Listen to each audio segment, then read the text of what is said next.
Ngasi phongkiba tongan-tonganba pausisingda yaukiba pau khara update pijari ahanbada maruoiba pau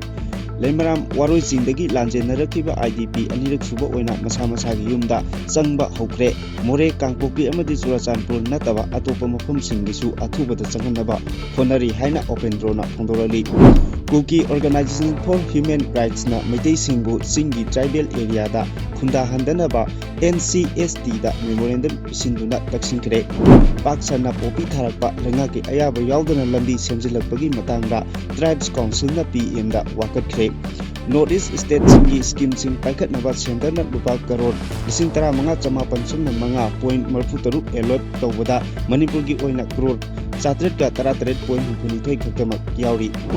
Kana amata lakhidrabasu kuki intigi election numit pangthokre nachingba sing khankre Nagaluk Marina lamdamasida illegal immigrant sing khanlukuna maramdamda hankhinaba PM da taksinkre Irengbam Hemochandrabu National People Party NPP gi National Vice President oina thankre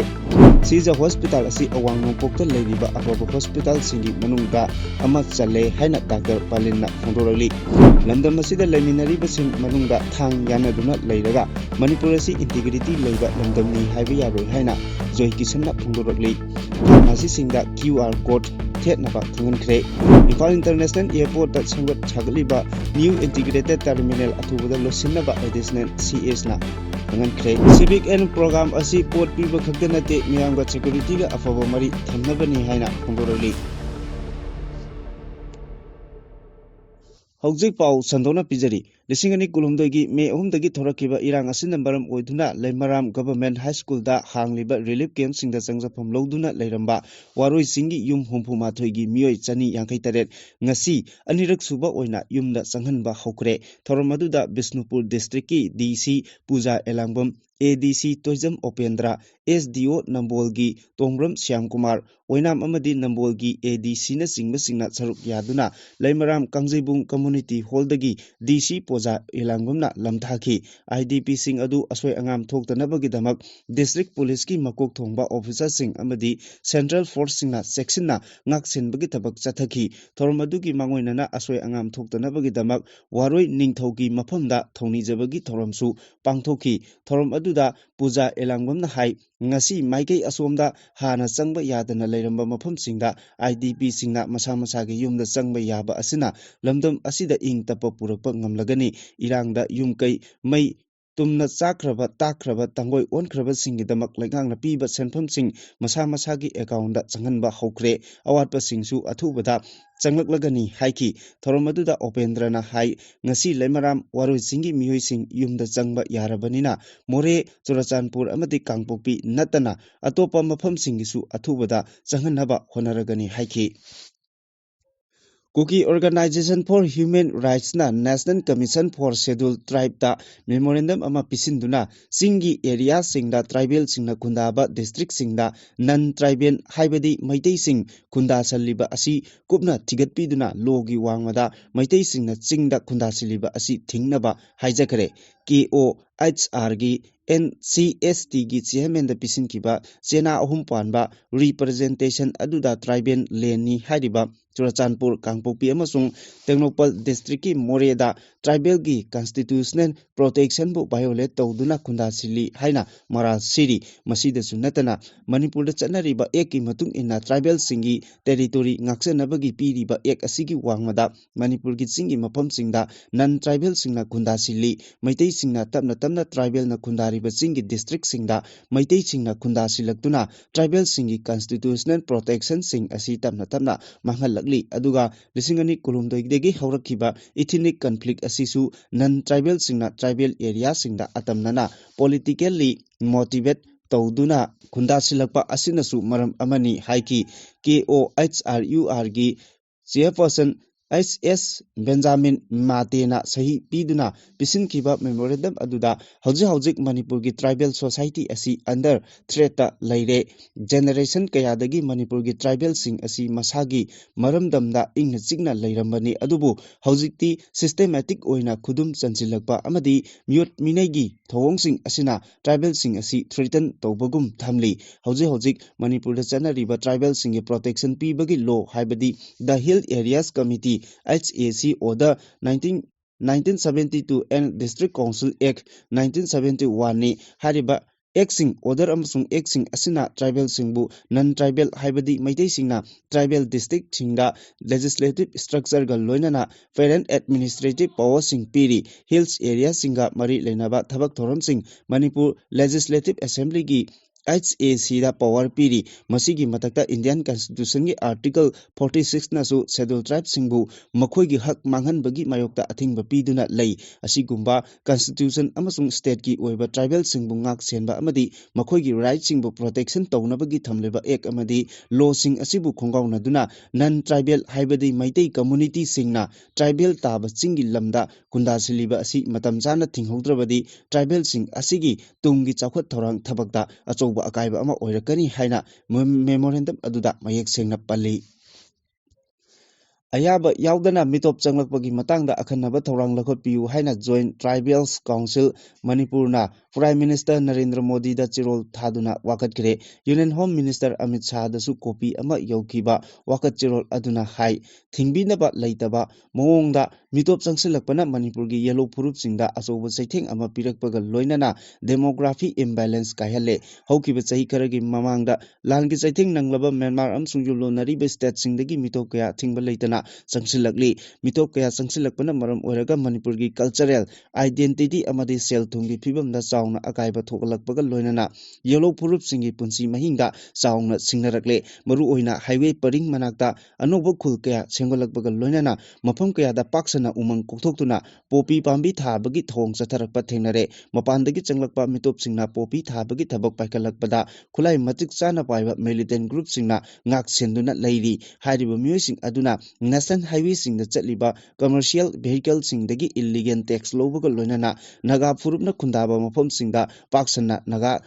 popi thabagi thong chatharakli thong asina environmental chauna akaiba thogalakpaga loinana public health amadi national security dasu chauna singnarakle mapandagi changlakhiba khulai paiba miyoi aduna Imphal tampakta leiriba akhanaba phuruki miyoi national highway da chatok chasin tawbada athingba thamli naga singi asengba lam makhoigi ni haina claim tawrakpaga loinana yellow mi singda chauna singnarakle masina loinana separate administration ki demand fawa talakli yellow phurup singi ayaba yaudana tongan ba khulsing fauna hanaba inter village road kaya semgalakle nagagi lamda tiger road amadi german road haina mingthonba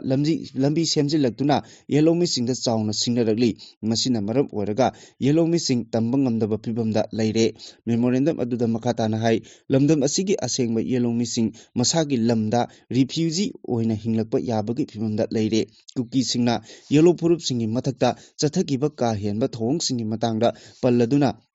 Cherol asina makhatana hai kumja lisingma chanipan marifuni palda sasers kuki singna sefong naga village da attack chathaduna miyoi kaya halakpadagi naga khun kaya thadokuna chenaki kumja lisingma chanipan maripudarani thoida Chinjaroi village da kuki singna miyoi chani marifutaruk hatkibaga loinana lanthum kaya marumsu lut thauki taramapul suba chahi chagi athengbada kabui village kun mamang amang ata thoan kibaga loinana miyoi chani humbudra taruk manga kaktuna hatki kumja lising chanipan marifu gi February dana chachat kuki singna singso tangkul village da attack chathaduna miyoi nifu manga hatki kumja lising chamapan sumna manga da makui Jaliangrong village da thengkhang anirakta attack chathaduna miyoi humphumapal hatki kumja lising chamapan tara tere tegi lising chamapan taramapal phawbada kuki singna jintong rida attack tawduna noma khakta da naga chani marifumapal amasung maitei mari hatki aduga kasomda khunja kaya hatkibaga loinana makoi village da naga humbudra dailong village da naga tara akhui village da naga tara awangkhul Mangjurong dana naga kuntramapan kharam village da naga chani yangkhai goitam nongdam village da chama humputaruk kasim Tangkhul village da naga nifumanga langdamai chiru village da miyoi kuntra manga ngarian kabui naga village da mari khonghang khul kabui naga village da kuntaruk kharam Pilem village da kuntra manga singsum pongmai khul kabui dana village kunma thoina singbasing kukina hatkhi haina palli Ministry of Donors na NEC gi kutangda Northeastern State singi oina sahi manga asida tongan ma scheme amadi development program singi damak allot tawkiba matamda Manipur State ki oina di sumna tangi lupa karor Chatret Taratret point humpunitoi khaktamak thadaraki hariba tongan ba scheme sing adudi Prime Minister Development Initiative Northeastern Region Scheme of Northeastern Council, Northeast Special Infrastructure Development Scheme, Northeast Special Infrastructure Development Scheme, Special Development Package amasung Northeast Entrepreneur Development Scheme singini hari Press Information Bureau Delhi na thadorokpa chirol amagi matung ina financial year lisingani kun mathoi dagi lisingani kun mari kun manga fawda Ministry of Donor na Northeastern State singi damak thadarakli ba senpham sing adudi Arunachal Pradesh ta lupa crore lisingama Chani sumna ahum Assamda lupa crore lisingani chahum sumna taruk point kuntra mari Meghalaya da lupa crore lisingama chani kuntra mathoi Mizoram da crore chani pan mapal Nagaland da chamaga tara lisingamaga chama kuntra taret Sikkim da chatret ka humputaruk point mariputra humdoi Tripura da chatret ka ani point mariputra amasung Central Agency da lupa crore chamapan mariputra taruk point kunithoi ni hairi PIB gi report asina makata na hai Northeastern State da chakholiba Paikaliba chakot thorangi thabak sing amadi scheme sing asi tongan ba challenge leiba maramna state sing asida fund sing asi utilize tawbagi chang asi chada humpuni toi khaktamak oiri hariba scheme sing asigi damak fund thadarakbagi proposal asi Purbahatar Vikas Setu portal da demand letter da upload tawduna state government na sel kaithokpagi ayaba piri aduga ministry na sel thadarakpagi niyam asisu state sing aduda paikaliba chakot thorangi thabak sing adugi physical progress amadi fund utilization tawbagi certificate sing utlaba matung ministry na fund thadabani adubu Northeastern State singi oina hojik leiriba kudong chadaba sing haibadi lambi thongna tai chadaba sing mal yamna leiba maramna paikaliba thabak sing adu piriba matamdagi hendokna complication tawba ngamdana leiri masina maram oraga scheme amadi development ki makhata na thadarakadaba senpham sing matam chana kaithokpa ngamdana su leiri haina pali kudong chadaba sing asi yenglaga Ministry of Donor na paikalakliba project natraga scheme adugi apiba matamda loisenba ngamnabagi damak ningthena monitor tawduna project sing gi oiba apunba senpham adugi chada kun manga installment mari thokna sanction tawbagi anoba pathak ama chanaba horagani hairi Kuki inpigi leader sing khannabagi election da kara amatana makoibu mawa lobidabadagi lakhidrabasu makoigi khankhiba kuki gi leader sing adudi ahanbada president da CH Anjang Khongsai anisubada vice president da Henkhopau Haukip subada general secretary oina Pautinthang Lufen marisubada finance secretary oina Lala Misau mangasubada secretary information and publicity da Junhaulun Haukip hariba miyosing asi kana amata lakidrabasu thadawgi miyosing asina kuki gi lucingbasing oina khankibani hari makoising asi thaupuba oina makhataba order ama thoktriba phawba kuki inpigi lucingbasing oina thaupugani hari Lamdam sigi illegal immigrant sing masak khangdoktuna maramdamda hankinaba ain kaina khunda laitachiliba sing takthoknaba kuki am militant group sing naga area dagi lokthokkinaba amadi lamdam asida santi amasung tangdu laitaba phibam hanjilaknaba central government na mathok taba thabak sing athubada pakhatpiu haina liangmai naga council rongmai naga council jeme naga council amadi inpui naga union gi apunba body oiriba joint tribe council na india gi Prime Minister da memorandum piduna taksinkhre Prime Minister da pikiba memorandum aduda yauriba sing adudi maru oina landam asigi indigenous communities singna sauna saithing pirakliba illegal immigrant sing asi masak khangdoktuna athuba matamda masa masagi makhunda halankhinaba thaibak paikhatpiu lisingma chamapan yankai mathoi dagina lisingani taramathoi phawba state asida kuki singi missing hengatpagi chang asi sada Samari humpu point taretagi changda lising humbudra mapan chamapan taramapal dagi lak mari lising nifunipal chani taramari ni hariba diket taruk asigi manungda lising chamapan marifu mathoi dagina lising chamapan marifu tramathoi phawbada diket asida kuki singi masing engalakpagi chang asi chada humpu taruk point mari oikhi aduga diket taruk asida kuki singi missing engalakpagi chang asina chada kuntra mari point humbudra nithoi ni lising chamapan yankai nithoi yankai tareta kuki gi MLA Nagagi MLA Taret Lairambadu English Ngani Kun Mangagi Matamdadi Kuki Sin MLA Tara Aduga Nagagi MLA Tara Oiri Lising Chanipan Marifuma Toida Kuki Gi Missing Lising Tara Chamari Kulumdoi Aduga Nagana Lising Humputaruk Sumna Niputaruk Oiramba Adu Lisingani Taramatoi Censuski Matungina Kugi Gi Missing Asi Lak Manga Lising Taramatoi Chamanga Humputaruk Aduga Nagagina Lak Taruk Lising Kuntra Manga Sumna Humbudra Oiki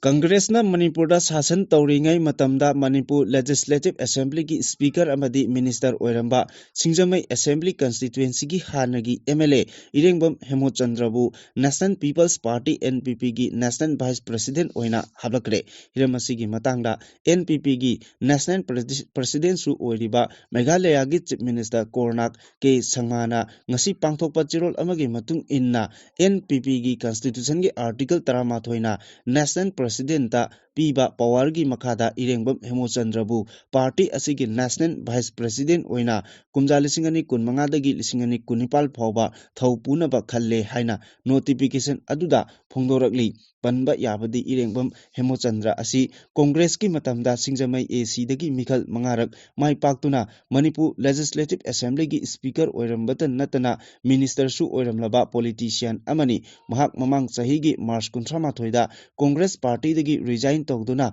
Political Party Amatada Yaudana Lairakibani Nakal Amaromda Handak Nongna NPP Manipur State Unit ki President Hablakraba Dr. Lohor S. Phojona Ngarang Thadorok Pachirol Amada NPP Manipur Asi Mapangal Kankhatnaba State Executive Committee da Office Bearer Oina Dr. PS Jilasana Saramabu Senior Vice President Maibum Dhanabirna General Secretary Amadi Lakpasui Sirobuna General Secretary Oina Nauna Thau Puankre Nursing asi health career singi Yanglel Saruni Haina Siza Hospital and Research Institute Langol gi Chairman cum Managing Director Dr. Kundongbam Palina Fondokre Wafam basi Management Faculty amadi Siza Academy of Nursing Langol gi Mahiru singna sinduna Langol Laimanaida Laiba SAHH Auditorium Hall da Pangthok Kiba Siza Academy of Nursing gi Tare Suba Batch ki BSc Nursing Mahiru singi Lem lighting come or taking it Thoronga Mari Lainana Fondokibani Puna BSc Nursing Mahiroi Contrataret Wasak Lobagi Thorom Aduda Siza Hospital and Research Institute ki Langkol gi Chairman come MD Dr. KHH Palin Dr. Hospital Thobal gi Nursing Superintendent Haurongbam Chandrasakhi Chanu HHRI gi Joint Managing Director Dr. Kundongbam Setan Siza Foundation Langkol gi President Dr. Brahmachari Mayum Gokul Chandra Sharma Amadi Siza Academy of Nursing gi Principal Dr. C.S. Babitana Thormadugi Mithunglen Singh Oina Saruk Yaki Dr. Palina Makhatana Hai Nurse Ama Oina Thabak Toba Matamda Anaba Singbu Ningthina Loina Biba Yamna Mathok Tai Hospital Singda Ladiba Anaba Kaya Dr. Amadi Nursing Lakpa Ubada Masagi Anaba Kaya Kauktuna Mathomoi Chakthok Charibani Loinana Hospital Asida Tamliba Nursingna Manipur gi Nurse College School Singda Pangthokpa Examination Singda Sahi Kudingi Position Yankai gi Manungda Institute Asigi Mahiri Sing Adumak Yauduna Yauba Ngamduna Lakli Siza Hospital Asi Awang Nongpok Thangba State Singda Ladiba Afabo Hospital Singi Manungda Amasu Oiri Adum Oinamak Nursing Profession da Laiba Haibasi Araiba Amadi Nate Hojik Miyoi Bagi Punsi Sangdokbagi Matung Inna Tongan ba laina kaya su lakani chakhotpagi matung ina asokpasu hengelakani miyoiba aikoina yamna section gadabasi infection haiba asini miyoiba aikoina hakchang khara nungairaktabada doctor tanadaba pharmacy da chatuna hirak laiduna chabagi hainabi ama lairakli thadukminasi haiki Lamdam asida laiminariba kanglo purub khudingmakna aina maitaini aina kukini nagani muslimni haina khaidoktuna apikpa wakhalonda masa masagi purub khaktagi khallaba thabak tawduna laiba tarabadi lamdam asida apunbagi saktam sagatpa amadi tangdu laitaba purakpa ngamloi laiminariba purub khudingmakna nungsinana laiminaraba matam khaktada manipurgi apunbagi saktam sagatpa ngamgani geographical boundary ngaklaga manungda leiriba purub singna thang yanaduna leiraga manipur asi integrity leiba lamdam amani haina Logba yaroi aikoi masel nungsinana laiminaraba matam adudada integrity sagatpa ngamgani maram aduna yelongaidagi laiminarakliba aikoi masel marakta political gi khudongchaba khara launabagi damak miyoi kharana nungsinadana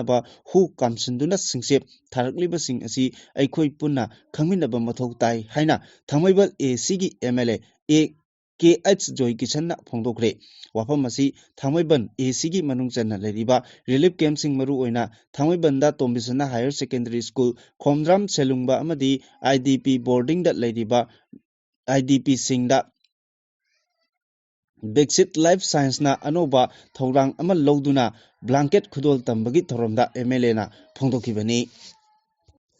Lebagasi state amadi union territory singda leriba drug licensing authority singna mari lainaba mafam madugi retail amadi wholesale pharmacy singda quick response court amadi toll free number sing thet namba central drugs standard control organization na khangan kre khongthang asi mioi bugi hakchang da sokhan bayaba hidak makal sing amadi madudagi thorakpa reaction sing khudakta response townaba yanabani hari CDCSO na lokalagliba khongthang asina anaba mioi amada hidakna maram oiraga pamdaba thodok thokpa amadi miyoibada sokhanba hidak charubadagi thorakpa reaction sing adu miyam amadi health care sector da thabak tawriba singna BPI advisories drug reaction monitoring system da report tawba yabagi khudongchaba adu lehelagani haina CDSCO na hari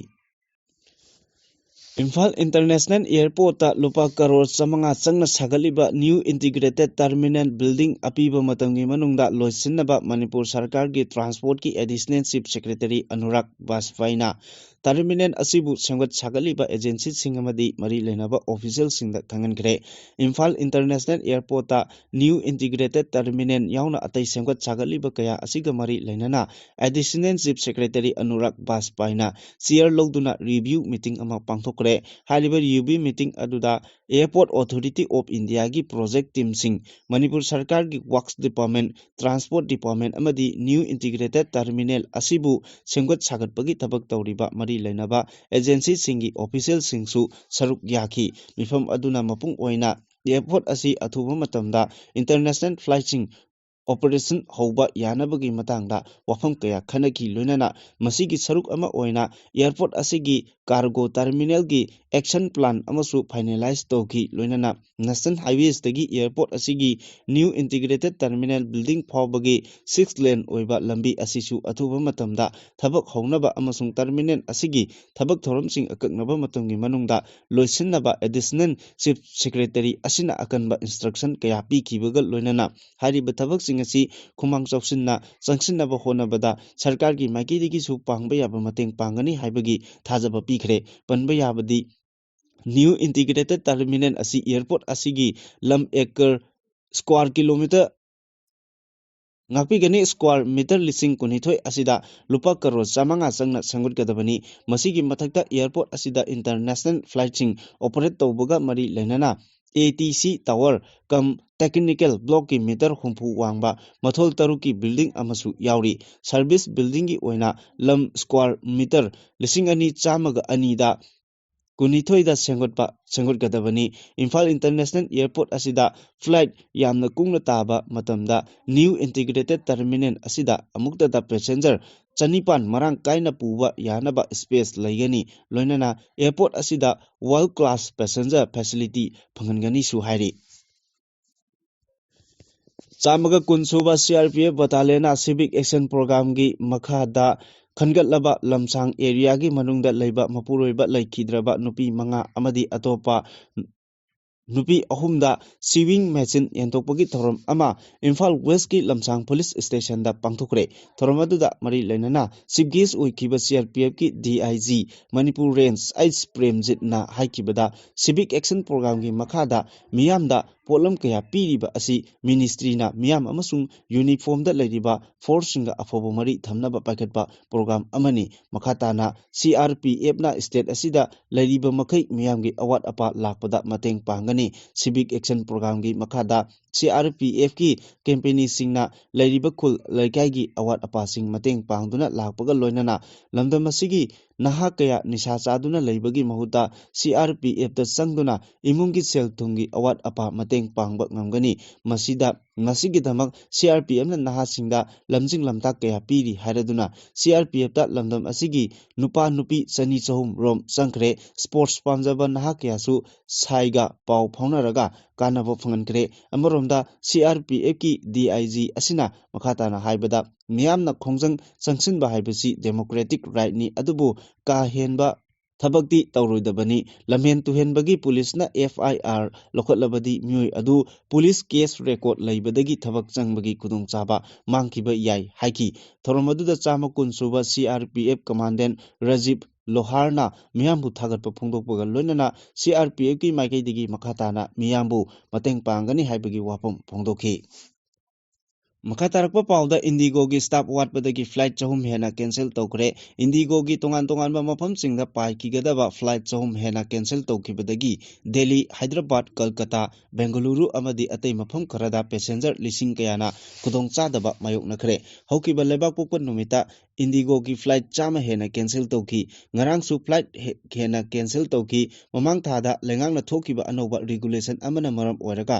pilot अमदी crew वाटपदगी तोंगान तोंगान मफमदा पाइगदबा इंडिगोगी फ्लाइटसिंग अदु cancel तौखिबनी directorate general of civil aviation न थोखिबा order अमगी मतुकिना pilot अमदी cabin क्रूना कोपिट लेबगी अकक्नब मतम लेपखी मिसम मियाम अमदी पैसेंजर सिंग साफनबगी पांदमदा लेंगाकना ऑर्डर अदु थोखिबनी पायलट अमदी स्टाफ वाटपा इंडिगोगी दमक्तदी रेगुलर फ्लाइट सर्विस तौबदा चाउना अवाबा मायोकनरी मखा तारकप पाउदा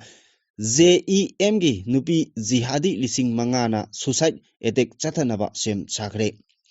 पाकिस्तान दा बेस तौबा जाइस-ई-मोहम्मद गी नुपी जिहादी लिसिंग मंगा रोमना इंडिया गी तोंगान तोंगानबा मफम सिंगदा सुसाइड अटैक चथनबा थौरांग लोखटले हाइबो वाफम अमा खंगनरगले JEM गी लुसिंगबा आसुट आबरना सोशल मीडिया दा थागलखिबा पोस्ट अमदगी वाफम असि खंगनरखिबनी हिरम असिगी मतांगदा रिपोर्ट अमना हाय निंगथीना ट्रेनिंग तौरबा JEM गी नुपी जिहादी लिसिंग मंगा रोमना सुसाइड अटैक चथनबा सेम सारे वाफम असि खंगलपदगी अखनबा सिक्योरिटी की सेक्शन थौरांग लोखटपा हौरे हारि मोसुद अक्सरना सोशल मीडिया दा थागलखपगी पोस्ट अमगी मतुंगिना नुपी जिहादी निंगथीना ट्रेनिंग पीरगा तोंगान तोंगानबा डिस्ट्रिक्ट सिंगदा सुसाइड अटैक चथनबा थौरांग लोखलपनी पाकिस्तान ऑक्युपाइड कश्मीर गी डिस्ट्रिक्ट खुदिंगबक्ता टेररिस्ट ग्रुप असिगी डिस्ट्रिक्ट हेडक्वार्टर हांगदोक्तुना नुपी जिहादी सिंग ट्रेनिंग पीबगी थबक लेप्तना चथरिसु हारि माइके कयादगी मियामना नुंगनांगबा फोंदोकनरकपदगी मोबाइल हैंडसेट खुदिंगमक्ता साइबर सिक्योरिटी एप्स इंस्टॉल तौगदबनी हाइबा डिपार्टमेंट ऑफ टेलीकम्युनिकेशन की थौरांग अदु खोंगपम हंदोखरे हैंडसेट खुदिंगमक्ता Sanchar Saathi mobile application install तौगदबनी हाइबा थौरांग अदुगी मायोक्ता ओपोजिशन न कन्ना यानिंगदबा फोंदोरकपदगी पार्लियामेंट ता चरांगनबा थोकी क्वेश्चन अवारगी मतमदा कांग्रेस की MP उपेंद्र हुदाना हिरमसिगी मतांगदा हंखी हाइकी मदुदी लेंगाना लोकलगलिबा थौरांग असिना मिचम मियामगी प्राइवेसी दा खुद थिंजनबा ओइना थोकनी कॉन्स्टिट्यूशन की वांगमदा लनाई मियोय सिंगी निंगतंबदा खुद थिंजनबा चुमदे हाइबा वाफमसु पुखतकी वाफम अदु तारबा तुंगदा टेलीकम्युनिकेशन मिनिस्टर ज्योतिरादित्य संध्याना लोकसभा दा हाइकी लेंगाना लोकलगलिबा थौरांग असिमक सुंगसोय सोयदना चनाहनगनी हाइबा लैत्री तंगाई फद्रबदी लेंगाकी ऑर्डर अदु सेमदोक सेमजिन तौगनी मोबाइल हैंडसेट खुदिंगमक्ता सेंसर साथी एप्स इंस्टॉल तौहनबा गी मतंगदा अखंग अहिसिंगना हाइकी एप्स असिगी कानाबा अमसुंग कानादबा कयामरुम लई कानाबा खरदंग पनबा तारबदी कनागुंबना मोबाइल हैंडसेट हुरानखिबा मतमदा इराई लाइना ब्लॉक तौबा यागनी टेलीफोन की खुथांगदा कनागुंबना नमथाक तौबगी थौंग चथबा ngamloi लेबाकी तोंगान तोंगानबा मफमदा चथरिबा डिजिटल फ्रॉड की केस लाक्सिनबदा चावना मतेंग ओइगनी हाइरि एप्स असिगी कानादबा खुदोंग थिनिंगाई ओइबसिंगी मतंगदा अखंग अहिसिंगना असुमना हाइ मोबाइल फोन सिजिनरिबा मियोइसिंगी राइट टू प्राइवेसी दा खुद थिंजिनबगी पांदमदा लेंगाकना अखनबा थौरांगसिंग असि पाइखलकपनी एप्स असि इंस्टॉल तौरबदी मोबाइल फोन सिजिनरिबा मियोइ अदुना कना कनागा वरी सानबगे हाइबनसिंगबा पुमनमक लेंगाकी अथॉरिटी सिंगना इराई लाइना खंगबा ngamlagani मियोइ अदुगी पर्सनल डेटा अमदी अरोन अथुप पुमनमकसु इराई लाइना खंगबा ngamlagani लीगल एक्सपर्ट सिंगना नुंगनांगबा फोंदोकनरखरबा मतुंगदा सेंट्रल गवर्नमेंटना एंड्रॉइड फोन खुदिंगमक्ता सेंसर साथी एप्स इंस्टॉल तौगदबनी हाइबा थौरांग अदु खोंगपम हंदोकपा ताखी मखा तारकपा अरोइबा पाउदा एडिटोरियल कलमदगिसु मरुओइबा पाउ अरोइबा लौखटचरी पार्लियामेंट मिफमदा PR लौथोकनबा अमदी वाथोकि वरोइसिन पुरकनबगी फिरेप लाउथोउ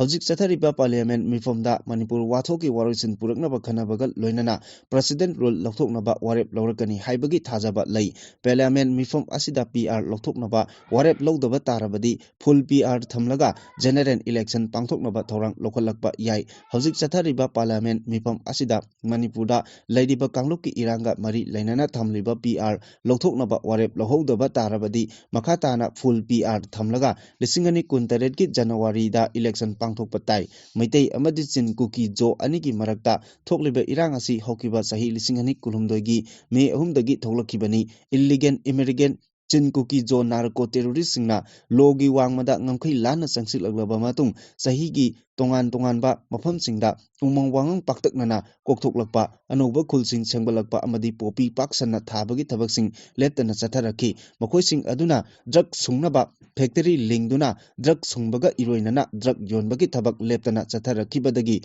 State Asi Drug Ki Kaitel Ontoknaba Honarakpa Kuire Narco Terrorist Singna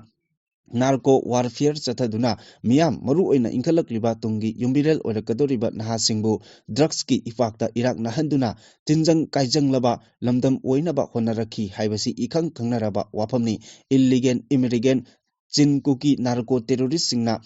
Narco warfare Iroinana Geopolitics ki Lanjang Chathare Haiba Miam Maru Oina Lengak Kanglakibadagi Illegal immigrant sing Khangdoknaba Amadi war on drugs ki Lanjang Chatharakibadagi Makoigi Aronba Lalongi Lisang China Chatharakiba Pandam Phangba Ngamlaroi Khanbadagi Khanghodana Maitei Miyangi Mathakta terrorism ki kham thengba war crime Chathakibani Makoigi Aroiba Pandam Jalengam Fileda Haibadi Makoigi Manungda Chinkuki Jo Singi Oiba Tonganba Lebak Natraga separate administration ama semgani haiba asini Makoigi Pandam Mai Pakhanba Lalong Singi Manungda Manipugi Puari Semdokpa Makoina Lamda Masigi Yelomini Hajinba Maitei Singna Makoigi Lam Munkibani Haibana Singba Puari Semjinbaga Lonana Aranba propaganda war crime Chathaduna Maitei Singbo Paktaknana Mihat Maitei Singi Yum Laisengna Singmasing Mai Thabagi crime sing Chathakiba Sahi Ahum Mapung Phajilakadore Lanje Nakiba